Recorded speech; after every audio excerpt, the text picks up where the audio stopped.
So I came home last night from the midnight premiere and I turned on the TV and I saw the unfortunate news from Colorado, this shooting where 14 people were killed and over 50 were injured. I was going to make my review last night, but I've been thinking about this the whole day and I got to get this out of the way. This is really disgusting, unfortunate, terrible, all the words in the book.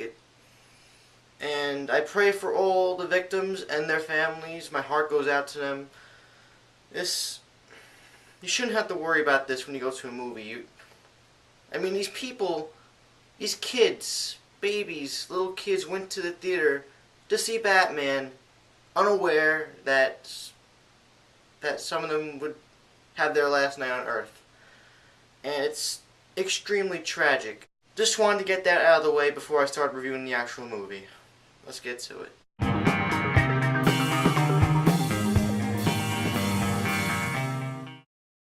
The Dark Knight Rises. The Dark Knight Rises is the final installment of the Dark Knight trilogy, directed by mastermind director Christopher Nolan. It stars an absolutely amazing cast, including Christian Bale, Michael Caine, Morgan Freeman, Gary Oldman, and then newcomers Tom Hardy, Anne Hathaway, Joseph Gordon-Levitt, and Marion Cotillard. It's been 4 years since The Dark Knight, and that was one of the movies in my lifetime that really, really alternated my look on movies. I was a big movie buff for a teenager even before Dark Knight, but after Dark Knight came out, it just changed me. And after the ending of Dark Knight, it had to be pretty obvious and fair to assume that there would be a third and final movie. By the end of this movie last night, it was 3 o'clock in the morning, I was absolutely riveted, stunned, shocked, awe-inspired, just wow. So to dive into the acting, everybody brought their A game, but that's to be expected because this is a Christopher Nolan movie. Christian Bale played a very dark and gloomy Bruce Wayne in this movie, and it suited very well. Christian Bale finished his arc as Bruce Wayne in a very classy fashion.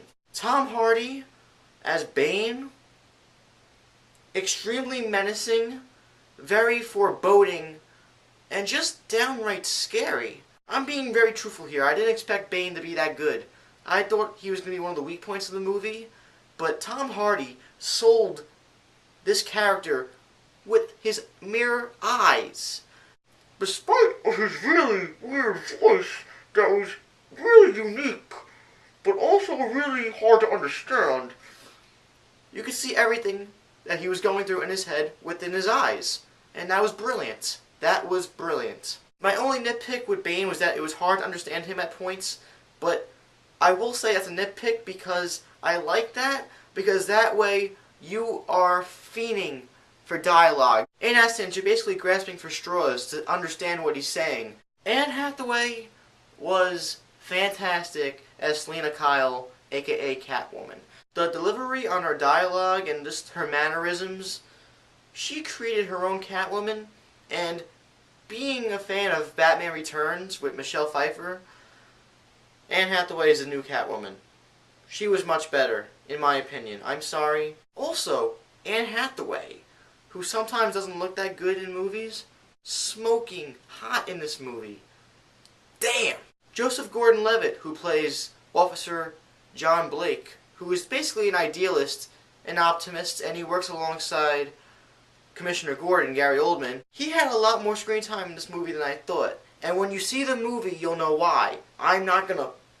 No. This role that he plays might be his role that people will remember him for down the line. Like, when you think Joseph Gordon-Levitt, you're going to think John Blake. He really brought something to the table here that I didn't expect, and that was really nice to see. The cinematography for this movie was, at points, extremely beautiful in a very poignant and gloomy, dark way. Some of the shots done by Wally Pisfer, the cinematographer for this movie, downright amazing. So now I'm going to get into the story. It takes place 8 years into the future after Dark Knight, and things aren't looking...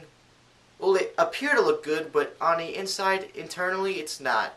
Bruce Wayne, retired Batman, and he's just being a cripple in Wayne Manor with Alfred. There are a lot of underlying themes in this film, but one definitely involves the corruption of the rich and the poor, and that is touched on a lot. So now this new threat is posed, Bane, played by Tom Hardy, and he's planning some big things. Batman has to come back to fulfill his legend and give Gotham City the hero that they deserve. Not a stone is left unturned in this movie. Everything comes full circle. Every character that we know and love has their arc completed, for the most part. The movie starts off slow, but it's a very riveting and interesting slow. It was basically like a slow burn, and then when the final act happens, the last 45 minutes, boom, baby. One of the most engaging cinematic experiences I've ever felt in my life. I was shaking in my seat. I was glued. I can't explain it. I was just sitting there in complete awe. I absolutely adored how Nolan did flashbacks and referenced Dark Knight and Batman Begins, especially Batman Begins. I'm not going to spoil anything, obviously, but again, everything comes full circle, and there are certain things that are brought to light from Batman Begins that come back into this film, where at moments made me shocked and at moments made me cry. The way it ended is just so beautiful and so elegant, but it also leaves open interpretation. It was very ambiguous. All three of these movies in this 3-arc trilogy have themes and a whole different look, feel. There's a lot of references, which I got at least, to terrorism and 9/11, especially that this took place in New York City. I was actually happy because we need this to happen sometimes in movies. Nolan is a very ambitious director, and he went there. I have to say, the music by Hans Zimmer, again, was glorious. Batman, believe it or not, does not have that much screen time in this movie. It's a great thing because whenever he's on screen, you feel his presence. Now to get into the stuff that people with ADD will cherish. The action. The fight sequences with Bane, especially the first big one, that was one of the most memorable fighting sequences in a movie that I have ever had the pleasure to witness. You feel every punch, every kick, every hit that goes on between Bane and Batman, and you could feel Bruce Wayne's pain as he's getting his ass kicked.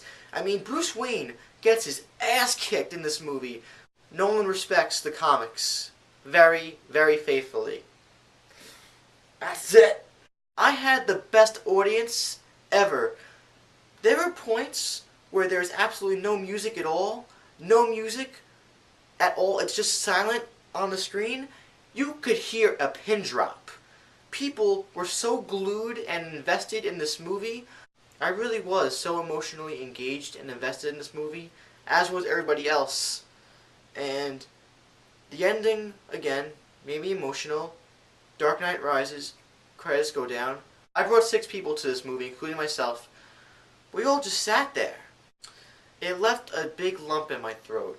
When people look back on cinema a decade from now, 50 years from now, a century from now, or beyond if cinema goes on for millennias, when you look back on ideal trilogies, Star Wars is going to be there, Indiana Jones is going to be there, Lord of the Rings, Toy Story, the Dark Knight trilogy.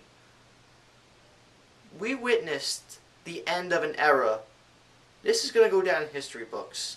Obviously, the more you watch this movie, or any movie for that matter, the more you'll find flaws to pick out and nitpick. But Nolan ended this series so damn well. And I swear to God, if they reboot Batman within this decade, I will lose faith in Hollywood. They need to let this Batman franchise, this trilogy, soak in for at least 15 to 20 years.